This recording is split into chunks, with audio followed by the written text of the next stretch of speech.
Bismillahirrahmanirrahim. Assalamualaikum warahmatullahi wabarakatuh. Saudara-saudari sekalian, pada kali ini saya ingin berkongsi dengan anda tugasan yang telah saya siapkan untuk subjek PPPE 6043 Dakwah dan Ideologi Moden di bawah seliaan Profesor Madya Dr. Abdul Ghaffar bin Don daripada Jabatan Dakwah dan Kepimpinan Fakulti Pengajian Islam Universiti Kebangsaan Malaysia di bawah tajuk Pengaruh Pemikiran Orientalis Pro-Islam kepada Dakwah Global Semasa. Tajuk ini menjadi pilihan saya merujuk kepada keadaan pada masa ini yang memperlihatkan bagaimana orientalisme itu difahami umumnya secara monolitik. Dalam erti kata, ia dilihat daripada satu wajah semata-mata, dan wajah yang saya maksudkan itu ialah orientalisme dilihat sebagai satu bidang yang bertentangan dengan Islam. Orientalis adalah merupakan musuh kepada Islam, dan kajian-kajian mereka adalah merupakan ancaman kepada Islam dan kesarjanaannya. Walaupun kita boleh memahami mengapakah umat Islam umumnya memberikan tindak balas yang sedemikian rupa terhadap orientalisme, tetapi kita boleh nyatakan di peringkat ini bahawa pemahaman yang sedemikian rupa menyalahi perkembangan sejarah yang berlaku kepada bidang tersebut. Kerana orientalisme sama seperti bidang-bidang yang lain, ianya juga mengalami pasang surut dan perkembangan, dan dalam perkembangan itu adanya ruang-ruang pengecualian yang berbeza daripada sisi pandang umum yang saya telah sebutkan sebentar tadi. Dan seandainya di dalam ruang-ruang pengecualian itu ada kebaikan ataupun nilai-nilai yang berguna yang boleh dimanfaatkan, maka seharusnya bagi kita umat Islam untuk memanfaatkan perkara-perkara tersebut untuk kita menjalankan tanggungjawab kita dalam interaksi sama ada sesama umat Islam ataupun kepada masyarakat global secara umumnya. Kajian ini merupakan kajian yang saya letakkan objektifnya adalah untuk yang pertamanya mengkaji perkembangan bidang orientalisme dengan tumpuan kepada aspek interaksi, ya, sama ada oleh Muslim ataupun non-Muslim kepadanya.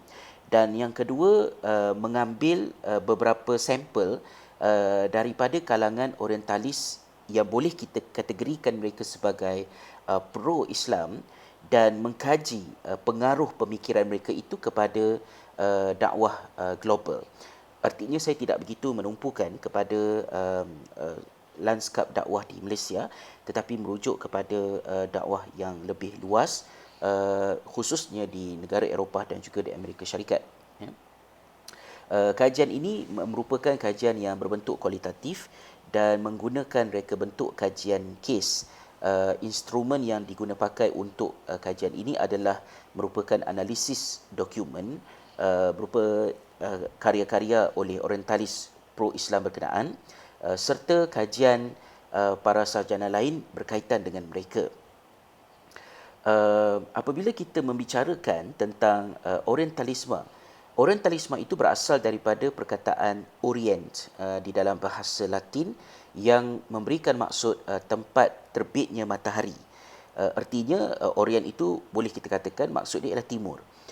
Orientalisme adalah merupakan pengajian timur.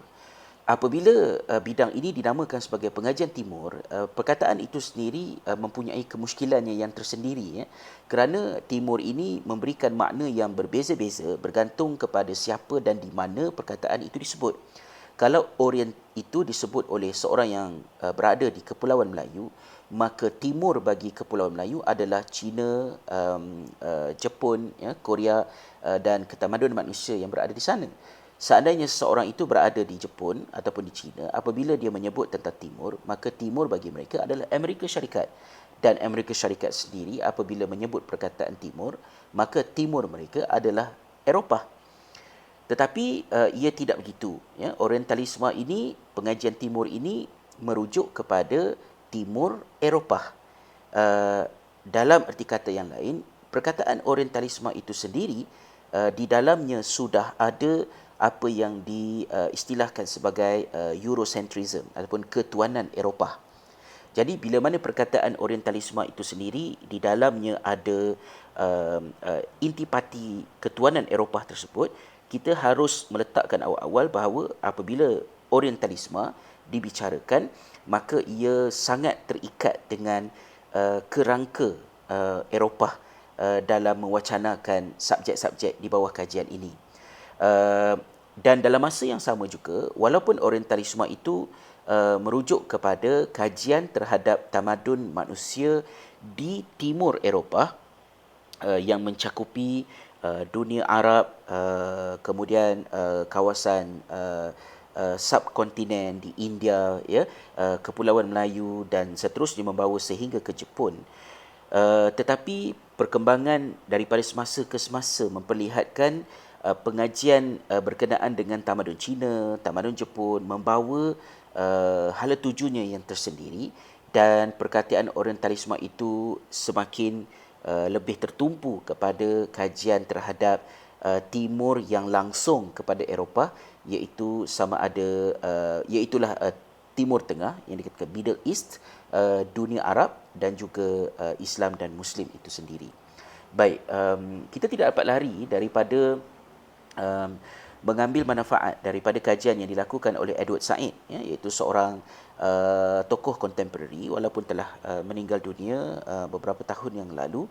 Edward Said adalah merupakan seorang Arab daripada Lubnan tetapi menetap di Amerika Syarikat, yang banyak membuat kajian dan juga membentangkan wacana berkaitan dengan isu orientalisme dalam sub-subnya yang pelbagai, dan pendapat-pendapatnya sering berpihak kepada apa yang dibuktikan sebagai kebenaran dalam isu-isu Palestin dan sering bertentangan dengan pendapat mainstream yang terdapat khususnya di Amerika Syarikat, terutamanya subjek yang sering menjadi sasaran beliau iaitulah Bernard Lewis, ya. Salah satu daripada buku Edward Said yang penting dalam bidang ini sudah tentulah buku Orientalism, yang ditulis sebagai kritikan kepada gagasan, idea, pemikiran yang dibawa oleh Bernard Lewis yang ketika itu, jika tidak salah pada tahun 1980, merupakan seorang ahli akademik yang berada di institusi Princeton di Amerika Syarikat. Salah satu di dalam buku Orientalisme itu ada beberapa takrif yang diberikan oleh Edward Said, tetapi takrifan yang saya lihat konsisten menjadi rujukan dan mendasari wacana yang seterusnya di dalam buku itu adalah takrif yang ketiga yang diberikan, iaitulah a Western style of dominating, restructuring and having authority over the Orient. Satu gaya Barat pada mendominasi, melakukan struktur semula kepada pemahaman terhadap Timur dan juga memaparkan otoriti Barat ke atas Timur. Ya, takrifan ini dalam bahasa mudahnya kita katakan bahawa orientalisme itu adalah merupakan cara Barat membentangkan pemahaman dan analisis penafsiran mereka tentang Timur, tentang kita, dan melalui penafsiran itu dilakukan penstrukturan, ya, mereka merangka kembali bagaimanakah sepatutnya dunia memahami kita Timur ini, dan kepada penguasaan ilmu, sumber dan kajian-kajian yang mendalam mereka terhadap hal ini, maka mereka memaparkan satu bentuk otoriti ke atas mereka, iaitu otoriti kesarjanaan, ya. Knowledge is power, itu yang diletakkan di pintu masuk School of Oriental and African Studies di London. Ini adalah merupakan satu rumusan oleh Edward Said terhadap apakah yang dimaksudkan dengan orientalisme.